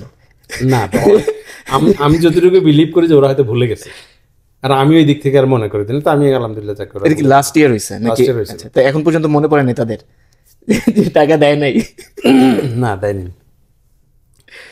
আচ্ছা, তো আমি হলো মানে মাফ করে দিছি, কারণ হলো আমি ওদের যেতে মনে হয়, ওকে দর্শকে আলহামদুলিল্লাহ। তা ঠিক আছে, এটা বুঝতে পারছি। তো আপনি মাঝখানে যেহেতু ভাবির কথা আনছেন একটু, যে ভাবি আপনাকে সাপোর্ট করছে, এটা তো আমরা যতটুকু জানি যে গোপন সূত্রে জানছি যে ভাবির নাম তো হচ্ছে শিল্পী। আপনি না, শিপি। শিপি? শিপি, আচ্ছা, তাহলে আমরা যে ভুল ইনফরমেশন পাইছি, যে আমরা শুনছি শিল্পী। না, শিপি। আচ্ছা, শিপি। তো ভাবির আপনার জীবনে কতটুকু আপনাকে শিপায়িত করেছে তার শিল্পায়ন দিয়ে? সে শিল্পী না, কিন্তু সে তো আমরা শিল্পী নাম ভাবছিলাম, তার জন্য ওইভাবে সাজাইছিলাম। শিল্পী থেকেও বেশি কিছু, মানে যদিও শিল্পী না। আর আমি কেন বলছি যে ধরো আমি তো, ধরো তোমরা খেলাধুলা করো, আমি খেলাধুলা করি। কোন খেলাধুলা? স্পেশালি সকার খেলি, ব্যাডমিন্টন খেলতাম। স্পেসিফিক ভাই, শোল্ডার, এটা আমাদের 18+ শো, আপনাকে একটু স্পেসিফিক ভাবে বলতে হবে কি খেলা। শোল্ডার ইনজুরির কারণে পরে আমি ব্যাডমিন্টন খেলা, ক্রিকেট খেলা ছেড়ে দিছি। বোলিং করতে পারি না, ব্যাটিং করতে পারি না, আর আবার স্ম্যাশও করতে পারি না। ভলিবল খেলার সময় ব্যথা। আমি কোনো আপনার মানে আসলে ব্যাডমিন্টনে বা ক্রিকেটে দেখি নাই, সবসময় সকারই দেখছি আপনার। কারণ হলো আমার ওই যে ডান শোল্ডার লিগামেন্টের কিছু প্রবলেম আছে। এখন তো বাম শোল্ডার পুরোপুরি উল্টানো। যেটা হচ্ছে, আমি ধরো বিয়ে করছিল 32-তে, হয় না, I was 32। বিফোর দ্যাট, মানে টু বি অনেস্ট, আমি মেয়েদের ধারে কাছে যেতাম না। এর মূল কারণ হলো আমার ফোকাস 2 জায়গায়, বন্ধু বান্ধব আর খেলাধুলা। আচ্ছা, বন্ধু বান্ধবের ভিতরে কোনো মেয়ে নেই, সব ছেলে। আচ্ছা, মানে আমি কখনোই আমার হোল লাইফে আমি কোনোদিন এক পয়সা মেয়েদের মেয়ে পছন্দ করেন না? মেয়েদের না, ব্যাপারটা তা না আমি যে মেয়ে পছন্দ করি না, ব্যাপারটা তা না যে আমি মেয়ে পছন্দ করি না, তাহলে তোমার বাবির সাথে। কিন্তু মেয়েদের ন্যাকামো আমার ভালো লাগতো না। আচ্ছা, এবং আমার হোল লাইফে কোনো মেয়ে ফ্রেন্ড ছিল না, আমার মেয়ে ফ্রেন্ড হয় না। ন্যাকামোর ভয়? হ্যাঁ, মানে মেয়ে ফ্রেন্ড হয়তো বা হয়েছে, মানে ওই টাইপের কোনো কিছু কেউ হয়ে ওঠে না। এবং আমার দিক থেকে কখনোই কোনো ধরনের ইয়ে ছিল না, প্ররোচনা ছিল না যে ওই যে ওটাকে অন্য কিছু ভাবে কনভার্ট করা বা কিছু একটা। তো সেই কারণে হলো আমি সবসময় একটা দূরত্বে ছিলাম মেয়েদের থেকে। তো এটা দিয়ে কি এটা বুঝতে চাইতেছেন যে আপনার মানে ভার্সিটি লাইফে বা কলেজ লাইফে, স্কুল লাইফে আপনার কখনো গার্লফ্রেন্ড ছিল না? এটাই বুঝানোর ট্রাই করতেছিলেন? Not a single one. Even ধরো আসে না যে তুমি যখন অ্যাডাল্ট হও, অথবা অ্যাডাল্ট হওয়ার আগে, কৈশোর পার হওয়ার পরে 13, 14, 15, তখন তো তোমার অনেকেরই ভালো লাগতে পারে, ভালো লাগতে পারে। কিন্তু ওই আমার ভালো লাগা ওই 5 মিনিট, 5 সেকেন্ড, 10 সেকেন্ড, ওইটুকুই শেষ। ও চলে গেছে, আই এম ডান। তারপরে ক্যাসানোভা টাইপের, মানে বেশিক্ষণ না ভালো লাগে না মেয়েদের। তো সেক্ষেত্রে হলো দেখা গেছিল যে ও ওখানে নাই, আই এম ডান। এবং ওর কথা আমার কোনোদিনই মনে পড়তো না। আমি তোমাকে বলতে পারি, আমার বউ জানে এটা। আমার সম্ভবত আমি ক্লাস 9-এ পড়ি, একটা মেয়ে পড়তো ক্লাস 7। আচ্ছা, তো ও দেখতে সুন্দর, কিন্তু কখনো ওর সাথে আমার কথা হয় না। তা আমরা আবার ডিবেট ক্লাসে অংশগ্রহণ করতাম। ও ছিল মেয়েদের দিকে, ও মানে ভালো ছাত্রী ছিল, সম্ভবত ফার্স্ট গার্ল ছিল। তা আমরা গেছি, আমরা 9-এ একটু বোঝে না, 9-এর স্টুডেন্ট একটু ভাবসা আলাদা। তো গিয়ে বসছি, আমি আবার একটা অংশের ক্যাপ্টেন।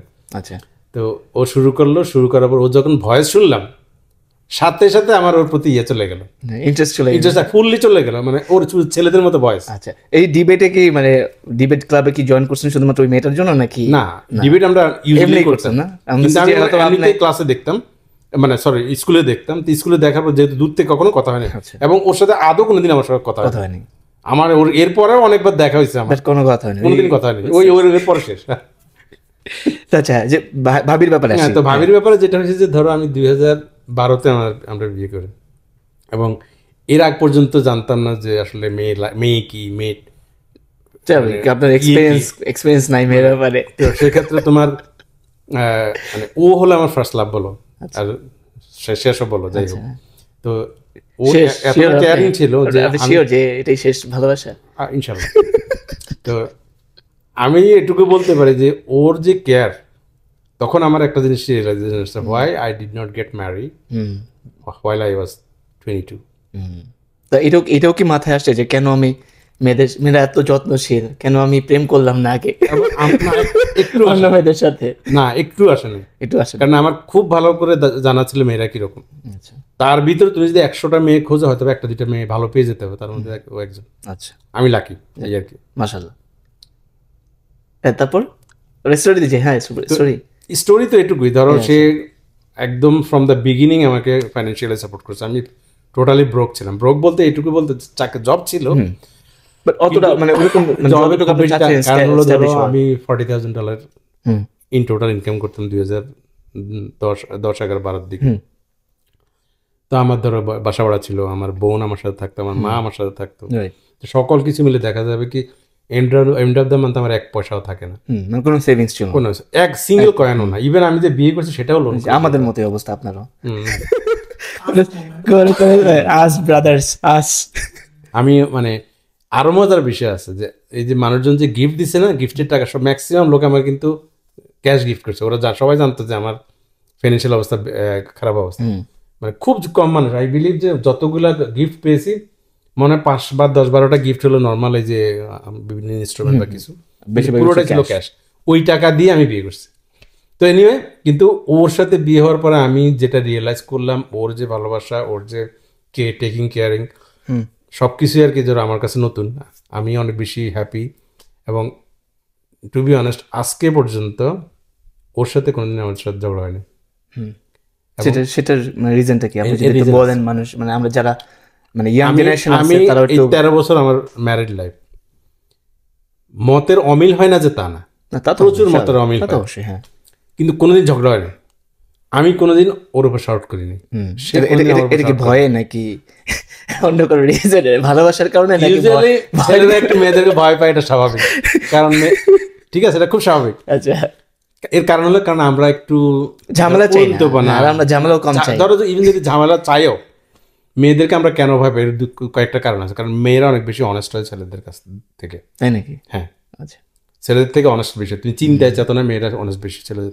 এখানে মেয়েদের অনেক প্রেইজ করা হচ্ছে গাইস। তো যাই হোক, তো এইটুকু বলবো যে ওর সাথে কেন আমার ঝগড়া হয়নি, কেন সে আমার উপর শাউট করে না, আমি কেন তার উপর শাউট করিনি, এর মূল কারণই হলো যে আমি এটুকু রিয়েলাইজ করতে শিখছি যে কোথায় কথা বলতে হবে আর কোথায় কথা বলতে হবে না।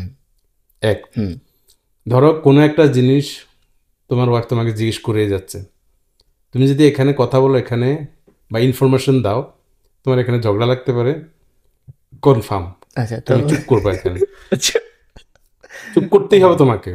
তোমাকে যতই অপমান করুক, যতই তোমাকে পিঞ্চ করুক, তোমাকে কোনো নির্দেশ দিতে পারবে না। তুমি 1 ঘন্টা যাবে, 2 ঘন্টা যাবে, 3 ঘন্টা যাবে, ইভেন 1 দিনও যেতে পারে, 2 দিনও যেতে পারে, তোমার এই বিষয়ে কোনো কথা বলার দরকার নেই।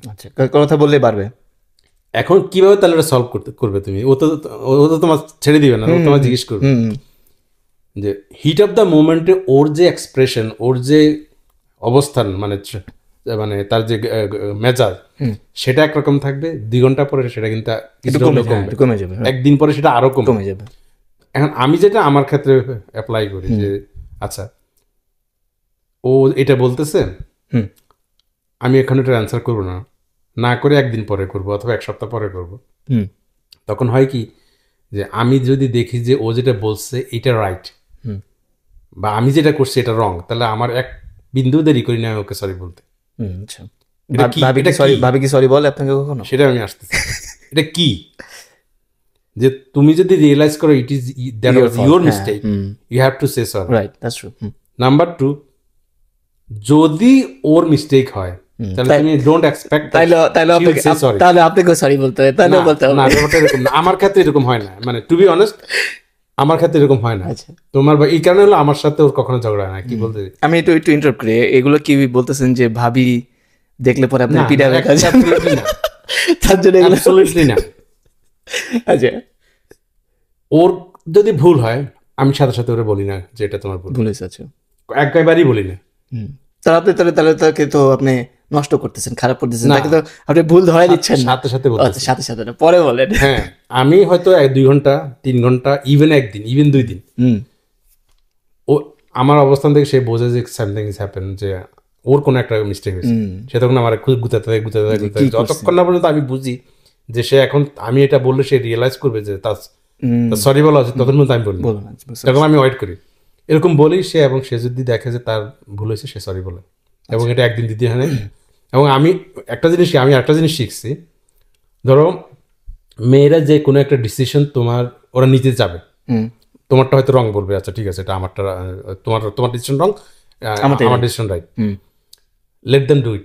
আচ্ছা, ইভেন যদি তুমি দেখো যে এটা wrong, she is going to do it incorrectly, let them do it.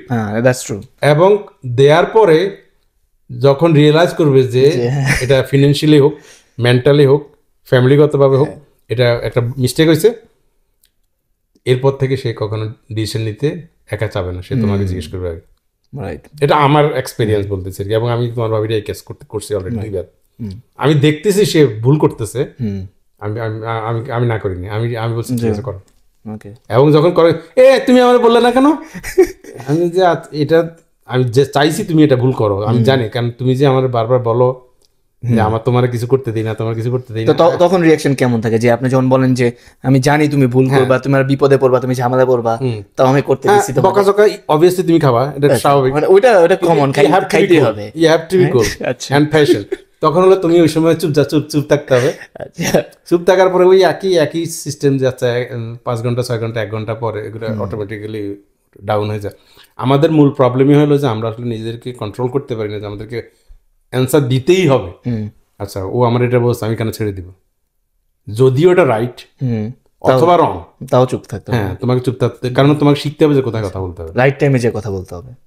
যাক, আজকে অনেক কিছু শিখলাম, আমরা ট্যাক্স ব্যাপারেও শিখলাম, ম্যারিড লাইফে কীভাবে হ্যাপি থাকতে হয় সেটাও শিখলাম। সবসময় বউকেই আগে বলতে দিতে হবে ওয়াইফকে, কারণ হাজবেন্ডের বলার কোনো রাইটস নাই, মানে সিচুয়েশন ওয়াইজ বলতে হবে, কখন রাইট টাইম ওইখানে, মানে ওইটার জন্য ওয়েট করতে হবে। তো ভাই, যেহেতু এটা আমাদের মানে পডকাস্টের নাম হচ্ছে রিজায়না আনকাটস, সো সবাইকে আমরা জিজ্ঞেস করি যে মানে after coming to Regina, what is your experience about Regina? So ওইটা সম্পর্কে যদি আপনি একটু বলেন, আপনি লাইক কবে আসছেন মানে রিজায়নাতে? এবং আমি তোমার অ্যান্সারটা এরকম ভাবে দিই, আমি আসি 2019-এর নভেম্বর দিয়ে, আই থিঙ্ক অক্টোবর শেষে। এর আগে কোথাও অন্য কোনো প্রভিন্সে ছিল? না, আমি সরাসরি এখানে পিএন নিয়ে আসছি। আচ্ছা, তো আগে থেকে একটু আইডিয়া ছিল যে এখানে অনেক ঠান্ডা, 2টা বড় শহর সাসক্যাটুয়ান আর রিজায়না। তো আবার আমরা দেখতেছিলাম যে কোথায় ঠান্ডা একটু কম, রিজায়নাতে না সাসক্যাটুয়ান, দুইটা মোটামুটি একই রকম, 1-2 ডিগ্রি কম বেশি হয়। পরে হলো আমরা খোঁজাখুঁজি করছিলাম যে আসলে আমরা যেখানে যেতে যাচ্ছি শহরতে 2টাই, দেখি আমাদের পরিচিত কাউকে পাই কিনা। পরে ফেসবুকে খুঁজতে একজনকে পেলাম, সেটা হলো আমাদের যে মাহমুদ মামা, আমাদের সম্পর্কে মানে দুঃসম্পর্কে আত্মীয় লাগে। আচ্ছা, মাহমুদ মামা মানে শাহিন মামা নামে পরিচিত আর কি, বাড়ি বরিশাল। তো ওনাকে পাইলাম, উনি পরে ওই লতায় পাতা দেখলাম যে আরো আমার শ্বশুরবাড়ির দিকে আত্মীয় লাগে উনি। আচ্ছা, পরে আচ্ছা ঠিক আছে, একজন তো পাওয়া গেল, ঠিক আছে তাহলে মুভ করো তাহলে রিজেনাতে, যাকে ওইভাবে আসা। তো রিজেনাতে যখন ফার্স্ট টাইম আসলাম তখন তো কারো চিনি না, শুধু ওনারই চিনি। উনি হলো এয়ারপোর্টে গেলো, রিসিভ করলো। তো ফার্স্ট ফিউ ডেজ মানে আমাদের লাগছিল লাইক কি ডিসিশন নিলাম এটা, কেন আসলাম। It was a wrong decision. হ্যাঁ, it was a wrong decision. Like first few days না, first few months.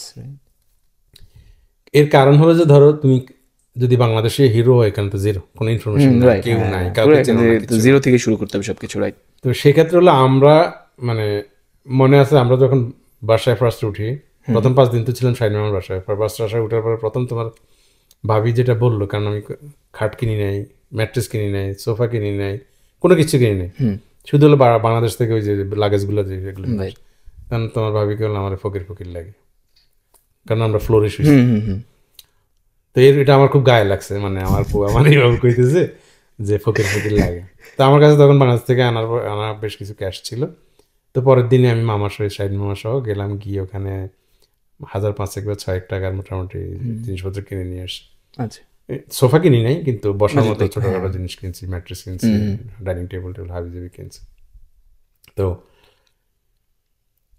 যখন আস্তে আস্তে মানে গত কয়েক মাস গেল, তখন 2-1 জনের সাথে পরিচিত হলাম। তারপরে হলো আস্তে আস্তে মানে সাইবার সাথে পরিচয় করাই দিল, সাইবার সাথে পরিচয় করাই দিল মুশফিক ভাই নামের একজন, উনি করাই দিলেন। এরকম করে আস্তে আস্তে কমিটির সাথে যোগাযোগ হলো, দেখা সাক্ষাৎ হলো, কথাবার্তা হলো। আর সবচেয়ে বেশি ইম্পর্টেন্ট এখানে যেটা হলো যে আমরা যদি পজিটিভ থাকি, আমাদের কনফিডেন্সটা যদি ধরে রাখতে পারি এবং প্যাশনসটা ঠিকঠাক মতো অ্যাপ্লাই করতে পারি, তারা আমি বিলিভ করি যে, কারণ এখানে যারা পিআর নিয়ে আসে প্রত্যেকেই ক্যাপেবল, কারণ ওরা ওইখান থেকে ওই পজিশন ছেড়েই কিন্তু এখানে আসে। কিন্তু আমাদের যেটা হলো প্রবলেম হয়, আমরা যে খুব দ্রুত হলো আমরা প্যাশনসটা হারিয়ে ফেলি এবং রাইট জায়গায় হিট করতে পারি না, রাইট জায়গায় যেতে পারি না, ইনফরমেশনটা সঠিক জানি না। সেই কনফিডেন্সটার কারণে হলো আমরা আসলে আমরা যে জব ছেড়ে আসি, এখানে এক্সপেক্ট যেটা করি সেটা পাই না। Kind of like lack of knowledge ও লাইক প্লাস এটা মূলত আমি বলবো যে দুইটা কারণ। একটা হলো যে এখানকার আবহাওয়ার সাথে একটা প্রবলেম হয়, আমাদের কোনো দিকে মুভ করতে আমরা ইজিলি পারি না। তোমার আমি একটা মানে লাইভ এক্সাম্পল দিয়ে বলি, 2019 ডিসেম্বরের শেষের দিকে আমি যাব হলো ইয়েতে কি বলে ভিক্টোরিয়া অ্যাভিনিউর মাঝামাঝি কোনো একটা যে স্পাইস অফ পাঞ্জাব যে দোকানটা, ওইখানে কাছাকাছি একটা স্টোরে মুশফিক ভাইয়ের ওনার দোকান। তো আমি গেছি হলো ইয়েতে আলমদিনাতে। আলমদিনা থেকে আমি বাসে উঠছি, বাসে উঠে কোন কোন রুট, তখন তার রুট চিনি না, কোন কোন রুটে করে আমি কি কারণে জানি, ও আচ্ছা মনে পড়ছে, ওই ভিক্টোরিয়া আর হলো উইনিপেগ স্ট্রিটের যে ইন্টারসেকশন, ওইখানের মধ্যে আগে একটা ইয়ে ছিল, 7-Eleven ছিল। তা আমার ওখানে একজন ওই যে আজহার ভাই নামের একজন আছে আমাদের, ওই যে ড্রাইভিং ইনস্ট্রাক্টর, উনি আমার একটা জব দেওয়ার জন্য ডাকছিল। ওইখানে যাওয়ার পরে তো আমি সকল কিছু দিয়েটি এখন ভাবলাম যে আচ্ছা ঠিক আছে, আমি একটু হেঁটে বেশিক্ষণ না 1 কিলোমিটারের মতো আমি একটু যাই, তাহলে ওখানে ওনার সাথে দেখা করে আসি।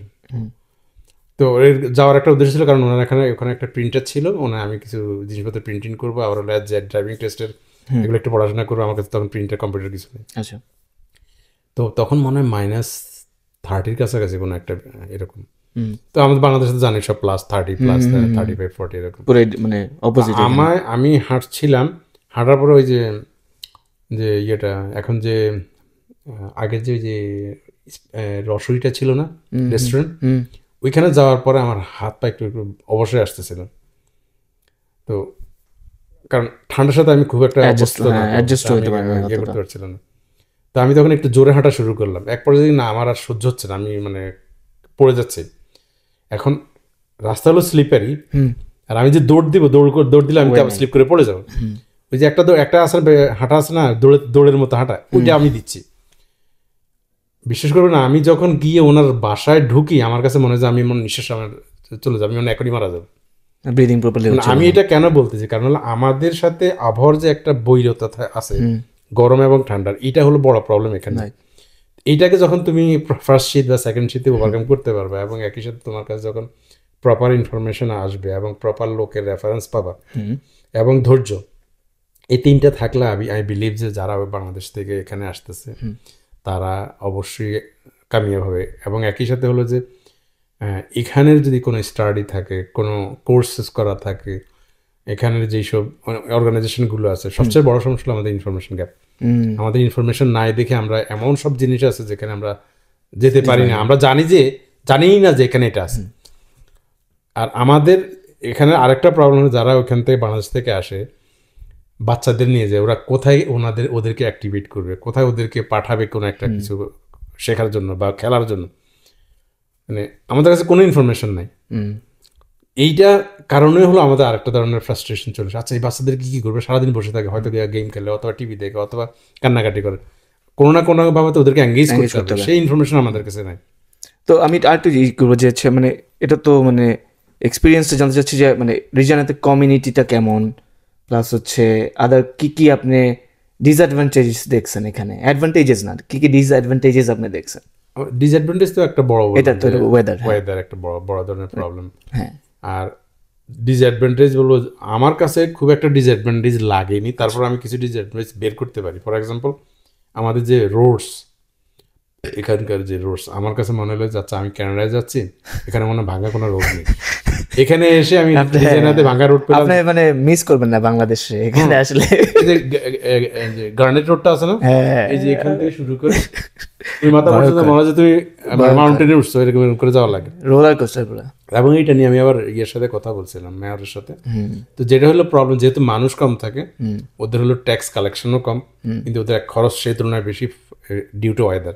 আচ্ছা, কারণ উইন্টারে ওদের প্রচুর টাকা খরচ হয়ে হলো তোমার এই কনস্ট্রাকশন কভার করার জন্য, স্নো রিমুভালের জন্য, আর সামারে খরচ হয় কনস্ট্রাকশনের জন্য। সো এই কারণে হলো এইটা একটা বড় প্রবলেম তোমার এখানকার, যে তোমার মানে ল্যাক অফ কি বলে বাজেট হতে পারে, যে কারণে রোডগুলো খুব খারাপ থাকে। আর আপনি কমিউনিটি নিয়ে কি বলবেন? কমিউনিটি নিয়ে আমি যেটা বলবো যে আমাদের কমিউনিটি, আমরা মনে হয় এখনো পরিপূর্ণভাবে একে অপরকে সাহায্য করি না ওইভাবে। এর আমি জানি না, এটা হয়তো আমার দিক থেকে আমি বলতে পারি আমি সম্পূর্ণ পরিষ্কার। আমার যতটুকু সাধ্য সামর্থ্য আমি ট্রাই করি মানুষকে হেল্প করার জন্য। আমি জানি না, হয়তো অনেকের মানে আমার ব্যাপারে কমপ্লেন থাকলেও থাকতে পারে। আমরা তো প্রথমেই শুনছি আপনার ব্যাপারে কত কমপ্লেন আছে। আমি আমার দিকে, কারণ আমি তো আমার আয়না না, আমার আয়না হলো অন্যরা। আমি আমার খারাপ জিনিস দেখবো না, এটা স্বাভাবিক। অন্যকে বললে হয়তো আমি বুঝতে পারছি, আচ্ছা ঠিক আছে এটা আমি খারাপ। কিন্তু আমি যেটা বলবো স্টিল নাও, আমি যেটা আমার কমিউনিটির বিষয়ে দেখতেছি, আমরা এখনো অ্যাজ এ কমিউনিটি কাজ করতে পারি না। কারণ আমরা এখনো মনে করে যাচ্ছি আমি উপর তলায় জব করি, আমি মাঝামাঝি জব করি, আচ্ছা আমি হলো এখানে জব করি। এই যে ডেভিয়েশন, যে ডিফারেন্স ক্রিয়েট করা মানুষের মধ্যে, এটা কিন্তু আমাদের কমিউনিটিতে আছে। এবং এইটার কারণে হলো দেখা যায় কি যে যারা মোটামুটি ধরো ফর এক্সাম্পল এই স্টোরে জব করছে বা লো পেড জব করছে, তারা হলো ওই বড় যারা ভালো জায়গায় জব করে তাদের সাথে মেশে না। বা আবার হলো আরেকটা, হ্যাঁ ভালো জায়গায় জব করে তারাও আবার একটু অন্য চোখে দেখে। সবাই হয়তো না, হয়তো কিছু যে আচ্ছা ও মানে আছে না একটা বিষয় যে উপরতলা নিচতলা, যেটা আমাদের খাসিয়ত, লাইক ডিসক্রিমিনেশন, যেটা বলে ডিসক্রিমিনেশন বলে, রেসিজম ওটাকে বলতে পারে। আরেকটা বিষয় আছে, সেটা হলো ওই যে তোমার কি জানি বলতে গেছিলাম, আচ্ছা সামনে ভুলে গেছেন। তো আমরা মোটামুটি পডকাস্টের শেষের দিকে ভাই, আপনার মানে এক্সপিরিয়েন্সটাও জানলাম, মানে রিজনেতে আপনার কি কি এক্সপিরিয়েন্স আছে। আর আরটা যেহেতু মানে স্পন্সরের থেকেই করলাম, যেহেতু আপনার থেকে জোর করে স্পন্সর নিছি, এবং আপনি যেমন বলছেন যদি কেউ সার্ভিস নেয় তখন আপনি তাদের উপর ছেড়ে দেন যে তারা দিবে কি দিবে না। তো যে আপনার থেকে যে স্পন্সরশিপটা আমরা নিছি, আপনি কবে দিবেন টাকাটা, এটা কি আপনার উপর ছেড়ে দিলাম আমরা, যে আপনি কবে দিবেন না। এবং আপনি যখন টাকাটা দিবেন স্পন্সরশিপের, এটার উপর কি কোনো ট্যাক্স দিতে হবে? এটা তো হলো আমি তোমাদেরকে চার্জ করবো। কেন, কি ব্যাপারে? স্পন্সর হয় দুই টাইপের, ঠিক আছে? একটা হলো তোমার অ্যাডভার্টাইজমেন্ট স্পন্সর, আর একটা হলো ডোনেশন। যদি আমি ডোনেশন দিই তাহলে এর উপর কোনো ট্যাক্স থাকবে না। আপনি আমাদের ডোনেশনই দিচ্ছেন, এটা মনে করেই আপনি দেন আমাদের স্পন্সর। তোমরা ডোনেশন পাবে না, কারণ হলো তোমরা চ্যারিটেবল অর্গানাইজেশন না। আমরা বানাইলাম চ্যারিটি, বানাতে হবে তোমাদের। হ্যাঁ আমরা চ্যারিটি করব। আর যদি তোমরা অ্যাডভার্টাইজমেন্ট হিসাবে নেই তাহলে সেটার উপর হয়তো জিএসটি চার্জ হতে পারে। হ্যাঁ, না ওই যে আপনার স্পন্সরশিপ করে দিলাম না, যে আপনার যে ট্রু অ্যান্ড ট্রাইড যে আমাদের স্পন্সরশিপ দিলেন আজকে পডকাস্টের জন্য, সো ওইটার টাকাটা আমরা, না ঠিক আছে, তোমার টাকা পেয়ে যাবা না। আর যেটা আমি একটা জিনিস মনে পড়ছে, আমার জিনিসটা আমি অ্যাড করে নিই, সেটা হলো যে আমাদের এখানে যে ডিসক্রিমিনেশনের কথা বললাম, এখানে আবার কিছু আছে সিনিয়র সিটিজেন হিসাব পাতি, লাইক ধরো যারা অনেক আগে আসছে, তারা আবার নতুনদের সাথে কথা বলে না। আচ্ছা, ওটা আমি বলতে গেছিলাম আর কি। তো এই জিনিসগুলো যতক্ষণ না পর্যন্ত আমরা ওভারকাম করতে পারবো, ততক্ষণ পর্যন্ত কিন্তু আমরা অ্যাজ এ কমিউনিটি আগাতে পারবো না। যেমন আমরা যদি 10,000 বাংলাদেশি হই, সেক্ষেত্রে কিন্তু ইন্ডিয়ান আছে 30,000 বা তারও বেশি, 40,000। এখন দেখো যে তুমি যখন জব করতে যাও, যেখানেই যাও, তুমি যদি বেস্ট বাইতে যাও, 80% এমপ্লয়িজ হলো ইন্ডিয়ান। বাংলাদেশি আছে 1-2, তার মধ্যে 5 একজন। ঠিক আছে, আর 5 মানুষকে জব দিতেও চায় না। হ্যাঁ, দিতে চায় না, কারণও তো আছে। এটা তুমি 5-এর দোষ দিয়ে লাভ নেই। 5 ফর এক্সাম্পল আমি 5 বললাম, 5 আমার জব, ভাই আমার জব লাগবে, ভাই আসেন। আচ্ছা, এখন আমি জব করতে গেলাম 10 দিন, 1 মাস, 2 মাস করলাম, হঠাৎ করে আমার এক জায়গায় ভালো জব হয়ে গেল, 20 টাকার জব, আমি 15 টাকার জব স্টার্ট করলাম। এখন সে যখন আমার এই রেফারেন্সটা দিবে,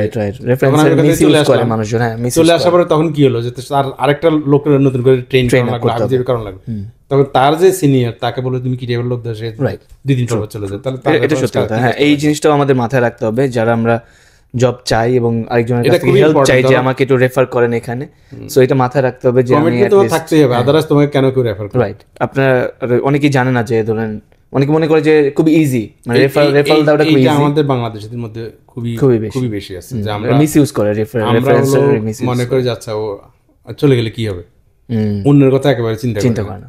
তো আমি একদম মানে যেহেতু শেষের দিকে বলতেছি, আমি একদম একটা মানে ক্লিয়ার কাট কথা বলি হলো আমাদের কমিউনিটি সম্পর্কে। আমরা আসলেই ভালো করতে পারবো যদি আমরা ওই যেটা বললাম এগুলো যদি ছোট তলা সবগুলা বাদ দিয়ে একইভাবে কাজ করি, তাহলে হয়তো আমাদের বেশ ভালো ভালো জায়গায় কিন্তু আমাদের বেশ কিছু লোক আছে, যেমন আমাদের ফিনান্স ডিরেক্টর আছে একজন আমাদের, আচ্ছা মাশফিক ভাই, উনি থাকে হলো এই যে রসডেলে। আচ্ছা, উনি হয়তো চাইলেই লোক এই যে ঢুকাতে পারে, কিন্তু উনি হয়তো বা ওই যে ফাইন যে প্রবলেম আছে সেই প্রবলেম হয়তো ঢুকে না, অথবা আমি জানি না, বেসিক্যালি ওনার সাথে আমরা ওইভাবে কথা না, গেসিং। তো এরকম করে বেশ কিছু পজিশনে ই হেলথে আমাদের বেশ কিছু লোক আছে, এসজিআইতে বেশ কিছু লোক আছে, তোমার সাস্ক পাওয়ারে আছে, সাস্ক এনার্জিতে আছে, ভালো ভালো জায়গায় লোকজন আছে। এখন দরকার হলো ওই লোকগুলাকে ওই বিশ্বাসটা দেয়া যে আমি ক্যাপেবল এনাফ এবং আমি আপনি যে রেফারেন্স দিয়েছেন সেটাও মর্যাদা করবো না, এই দুইটা জিনিস দরকার, রাইট? তুমি যদি ক্যাপেবল না হয় সেটা হলো কেন তোমাকে দিবে না। That's true. ওকে গাইস, তো আমরা একদম শেষে চলে আসছি, আমরা পডকাস্ট এখানেই শেষ করে দিব। থ্যাংক ইউ খাজা ভাই আমাদের সময় দেওয়ার জন্য। আপনি এত ব্যস্ত মানুষ, অনেক টাকা লস করে আপনি এখানে আজকে আসছেন, আবার টাকা দিতেও হইতেছে আমাদের, এটা লসের উপর লস। এটা লস বলবো না, যে মজা করে আলোচনা করা, একটু মানে তোমাদের সাথে কথা বলে এটা অনেক বেশি ভালো লাগে। আর বেসিক্যালি আমি হলাম গল্প স্বল্পের মানুষ, তা তো অবশ্যই, তার জন্যই আপনাকে ডাকা, তাহলে তার জন্যই আমরা করছি যে অনেকেই ধরেন আমাদের আপনি ইন্ট্রো মেবি দেখেন নেই আমাদের, আপনার তো অত সময় নেই, আপনি ক্লায়েন্ট নিয়ে ব্যস্ত, ক্লায়েন্টের সার্ভিস দেওয়া নিয়ে ব্যস্ত। আমি অল্প একটু ছোট্ট একটা দেখছিলাম, এই যে ক্লিপ দেখছেন, ওইটা ইন্ট্রো ছিল আমাদের। ওই ইন্ট্রো দেখার পরে মোটামুটি অনেকে একটু সাইড হয়ে গেছে, ভাবছে যে এই জিনিসটা খুবই বেশি ভালগার হবে, বেশি 18+ হবে, কি না কি বলে, কি না কি মানে গালাগালি করি, অনেকে এটা মনে করছে। আচ্ছা, তার জন্য ফার্স্ট এপিসোডে ফাহিমকে নিয়ে আসছিলাম, ও আমাদের পডকাস্টের ফাউন্ডার। তো ওইখানেও আমরা অতটা বেশি গালাগালি করি নাই, খুব কম করছি। তার জন্য সেকেন্ডে আমরা ছিল যে আপনাকে নিয়ে আসবো, আপনি মোটামুটি ভালো একটা আপনার ফেস ভ্যালু আছে এবং মানুষজন একটু সাহস পায় যখন দেখবে যে খাজা ভাইকে নিয়ে আসছে, অত গালি দেয় নাই, মোটামুটি গালি দিছে, মোটামুটি 18+ কথাবার্তা বলছে, তো মানুষজন একটু হয়তো আগ্রহ ফিল করবে যে না উই হ্যাভ টু। ইউজুয়ালি যেটা হয় যে তুমি যদি এটা আনকাট হয়, তোমার মজার ছলে অনেক কথাই আসে, রাইট? হ্যাঁ, এটা হলো যে তোমার লিমিট ক্রস না করলে হলো। লিমিট বলতে যেটা বোঝো, অনেক কাছে লিমিট এক একজনের লিমিট এক এক রকম। এখন একজনের কাছে হলো ধরো শালার পুত একটা গালি, আর অনেকের কাছে শালার পুত কোনো গালি না, যেন এটা কিন্তু আমরা মানে কাট করবো না, আপনি যে শালার পুত বলছেন, কারণ এটা আমাদের আনফিল্টার্ড পডকাস্ট। এই তো আমি মানে এক্সাম্পলের জন্য বললাম আর কি। সেটা আপনি যেমন ওই কথা থেকে, মানে এই কথা থেকে আরেকটা কথা মনে পড়ছে, আপনি যখন আপনি বললেন যে আপনি সবাইকে সার্ভিস দিয়ে স্যাটিসফাইড করতে পারবেন না, সো আমাদের পডকাস্ট এরকম, আমরা সবাইকে স্যাটিসফাইড করতে পারবো না, কিছু কিছু বারে স্যাটিসফাইড হবে, কিছু কিছু বারে হবে না। হ্যাঁ, আর বেসিক্যালি সবারই তুমি তো স্যাটিসফাই করতে পারবে না, এটা তো সম্ভব না। That's true. ওকে গাইস, তো থ্যাংক ইউ ভেরি মাচ খাজা ভাই, আপনি এখানে আমাদের সময় দিয়েছেন। আর থ্যাংক ইউ গাইস, আপনারা অনেক সময় নিয়ে দেখছেন পডকাস্টটা। আপনাদের যদি ভালো লেগে থাকে এবং কিছু ইনফরমেশন দেওয়ার ট্রাই করেছি আমরা, মানে ট্যাক্স রিলেটেড, যদি আপনাদের মনে হয় যে এটা হেল্পফুল আপনাদের জন্য, then you can share with others. And আমাদের ফেসবুক পেজে আপনারা এই ভিডিওগুলো পেয়ে যাবেন, লাস্ট যে এপিসোডটা ছিল ওইটাও পাবেন, আমাদের ইউটিউব চ্যানেলও আছে, সব কিছুই লিঙ্ক দেওয়া আছে। আপনার ইউটিউব চ্যানেলে যেয়ে সাবস্ক্রাইব করতে পারেন এবং শেয়ার করতে পারেন ভিডিওগুলো আপনাদের যাদের সাথে শেয়ার করতে চান, আপনার ফ্রেন্ডস অ্যান্ড ফ্যামিলিদের সাথে, কারণ এটা ফ্যামিলি শো। কিছু কিছু এপিসোড হবে ফ্যামিলি নিয়ে দেখতে পারবেন, কিন্তু ফ্যামিলি আলাদা আলাদা রুমে যেয়ে দেখতে হবে, একসাথে দেখতে পারবেন না, তার জন্য আলাদা আলাদা রুমে যাবেন, দেখবেন, কিন্তু মানে ফ্যামিলি শো এটা, ঠিক আছে, একসাথে দেখতে পারবেন বাট আলাদা আলাদা রুমে। তো থ্যাংক ইউ গাইস, সবাই ভালো থাকবেন, নেক্সট এপিসোডের জন্য ওয়েট করবেন, সাবস্ক্রাইব করবেন ওদেরকে, ভালো ভালো করবে ওরা ইনশাআল্লাহ। থ্যাংক ইউ ভাই, থ্যাংক ইউ।